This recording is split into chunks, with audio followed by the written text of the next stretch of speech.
North Korea and South Korea are holding their first official talks in over 2 years. The negotiations are taking place in the demilitarized zone between the two countries. And here's what preceded the negotiations. January the 3rd saw the reopening of a cross-border telephone line. The following day, Donald Trump agreed to delay military drills with Seoul until after next month's Winter Olympics in South Korea. Earlier in the program, I discussed the latest developments with RT's Murad Gazdiev. It went well, which is rare to hear these days when it comes to the Koreas. One, North Korea agreed to send a delegation to the Winter Olympics in Pyeongchang. Sports people, performers for the cultural events. It's simple. If the North attends the Olympics, it's much less likely to stage a provocation, launch another missile. Two, family reunions. Relatives separated by the war that haven't seen each other for decades could be allowed reunions next month. And three, perhaps most importantly, South Korea has proposed face-to-face meetings between the North's and the South's military officials in order to de-escalate tensions at long last, ultimately to denuclearize the peninsula. It's a long shot, but it's a start. I think we should be engaged in these talks in an earnest, sincere manner to give a New Year's gift, namely the results of the talks, to the Korean nation. As you mentioned earlier, we hope to bring a precious gift to your people that matches the expectations of our people. It has been a chaotic year, from escalation to escalation, saber-rattling and childish rhetoric.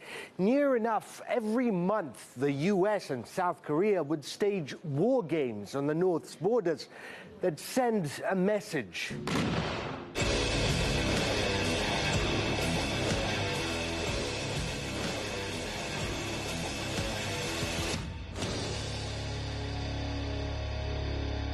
They even sent nuclear bombers to the North's borders. North Korea was no less provocative.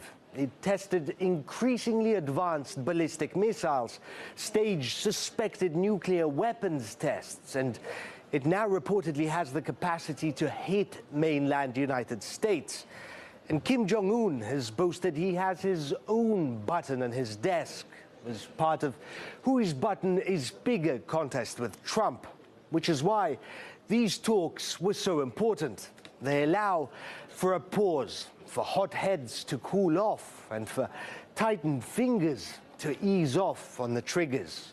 I think it's a step back from a military solution because there is no military solution other than death and destruction of hundreds of thousands or 1 million people or more. In the long run, both sides would benefit from peace, whether there are people within each government that have an objective to maintain this conflict, to maintain the battle state. There probably are. However, so it's hard to say put North Korea into one camp.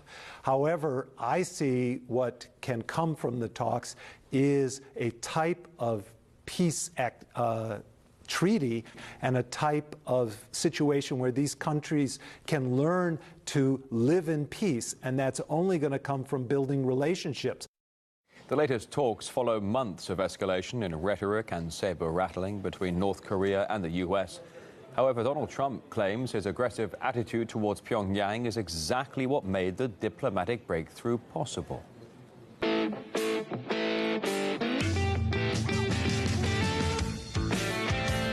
Totally destroy North Korea. That's called the military option. The nuclear and ballistic missile programs of that regime require a determined response.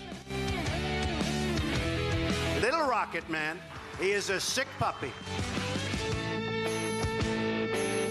A lot of people have said, a lot of people have written that without my rhetoric and without my tough stance, and it's not just a stance, I mean, this is what has to be done, if it has to be done, that they wouldn't be talking about Olympics, that they wouldn't be talking right now.